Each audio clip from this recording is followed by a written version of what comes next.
Good evening, visitors. Welcome to the Australian War Memorial's last post ceremony. My name is Troy Clayton, and joining us today from the Royal Australian Air Force is Squadron Leader Stacey Davids. We welcome the veterans who have served, those that are still serving, and the families that love and support them.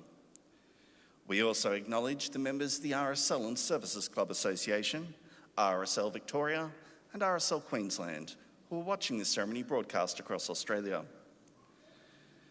During this evening's ceremony, wreaths will be laid at the base of the Pool of Reflection by visitors as well as students on behalf of Rockingham Pathfinder Club. Please stand and join in singing the National Anthem.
If able, please be seated.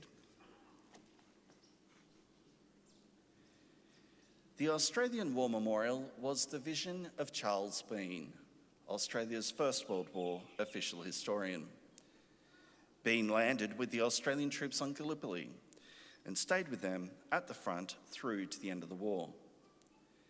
The idea of this national memorial and museum came to him at Pozières, France, in the depths of bloody fighting of 1916.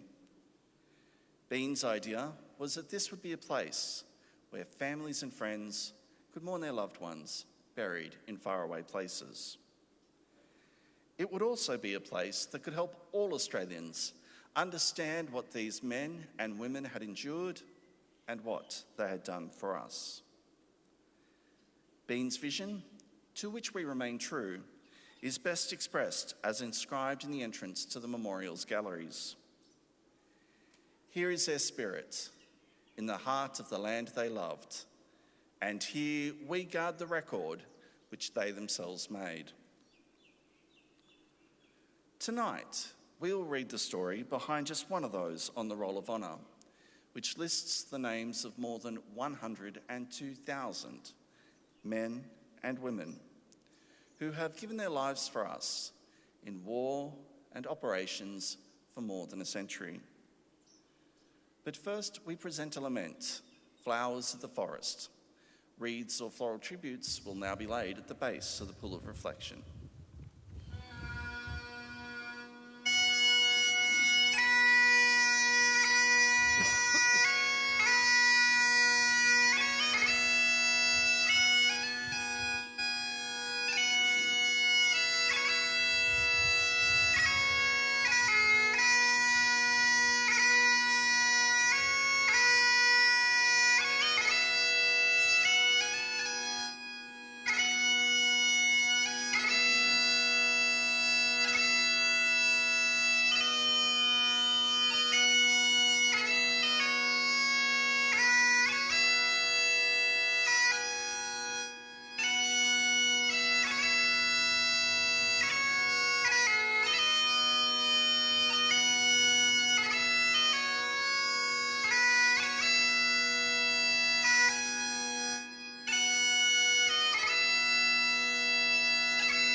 Today, we remember and pay tribute to Pilot Officer Edwin John Ross. Born in Broken Hill, New South Wales on the 12th of April 1920, Edwin John Ross was the son of Edwin and Nora Ross. When he was young, his family moved to the Adelaide suburb of Prospect. Growing up, the young Edwin Ross attended Unley High School and Adelaide High School. Following his schooling, Ross was employed as a salesman for a local firm, rising to assistant manager, and served in the 10th Battalion of the militia. On the 9th of November 1940, at the age of 20, Ross enlisted in the Royal Australian Air Force and began training as an air gunner. After initial training in Australia, he embarked for overseas service, leaving Sydney on the 17th of July, 1941. As part of the Empire Air Training Scheme, he was one of almost 27,500 Royal Australian Air Force pilots, navigators, wireless operators, gunners, and engineers who, throughout the course of the war, joined Royal Air Force squadrons or Australian squadrons based in Britain. After his arrival in Britain, Ross undertook further specialist training before being posted to the Middle East in March 1942. Here he joined No. 104 Squadron Royal Air Force, a bomber squadron based at Egypt and equipped with Vickers Wellingtons. Ross completed a full tour with No. 104 Squadron and returned to Britain in February 1943. For his service in the Middle East, he was awarded a Distinguished Flying Medal. His citation read, "Sergeant Ross, as air gunner, has displayed cool courage and absolute lack of fear in the face of intense enemy fire, and has always given his captain a clear running commentary which has helped in evading anti-aircraft fire. This airman's outstanding energy and cheerfulness have been a source of inspiration to his colleagues." After a period as an instructor, Ross returned to operational duty on the 19th of September 1943 when he was posted to No. 460 Squadron, Royal Australian Air Force. Soon after he arrived, he was promoted to the rank of pilot officer. No. 460 Squadron would become the most highly decorated Australian squadron in Bomber Command and the squadron that suffered the highest casualties. Flying twin-engined Vickers Wellington medium bombers and then the four-engined Avro Lancaster heavy bomber, the squadron lost over 1,000 men: Australian, British, Canadians, New Zealanders, and South Africans. Almost 600 Australians from 460 Squadron are listed here on the Roll of Honour.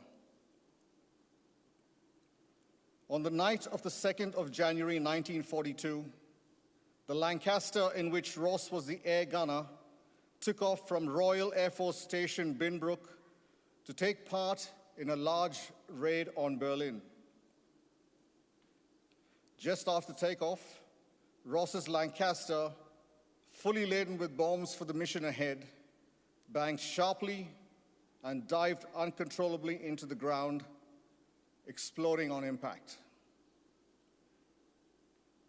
Ross and all 6 of his crewmen were killed.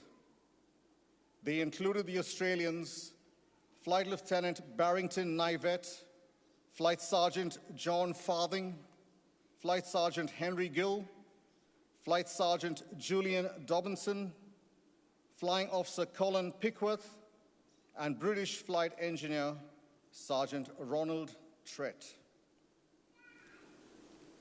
Edwin Ross was 23 years old.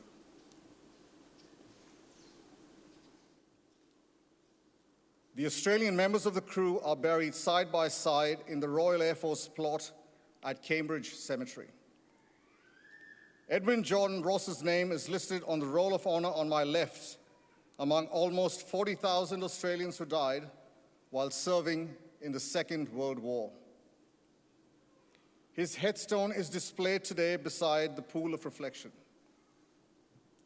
This is but one of the many stories of service and sacrifice told here at the Australian War Memorial. We now remember Pilot Officer Edwin John Ross, who gave his life for us, for our freedoms, and in the hope of a better world.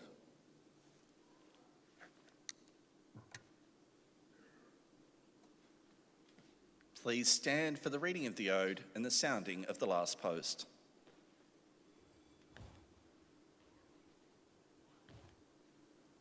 They shall grow not old, as we that are left grow old. Age shall not weary them, nor the years condemn. At the going down of the sun, and in the morning, we will remember them.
Lest we forget.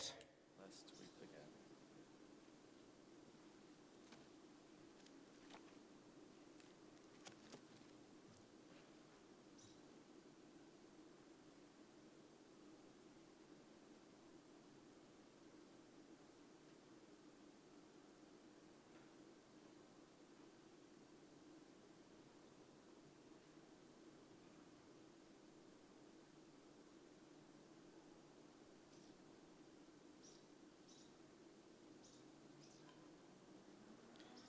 We leave you this evening with the words of the memorial's founder, Charles Bean. Many a man lying out there at Pozières or in the low scrub of Gallipoli, with his poor, tired senses barely working through the fever of his brain, has thought in his last moments, well, it's over. But in Australia, they will be proud of this. Ladies and gentlemen, girls and boys, that concludes the last post ceremony. We'd like to thank you for visiting the Australian War Memorial and wish you all a very good evening. Thank you.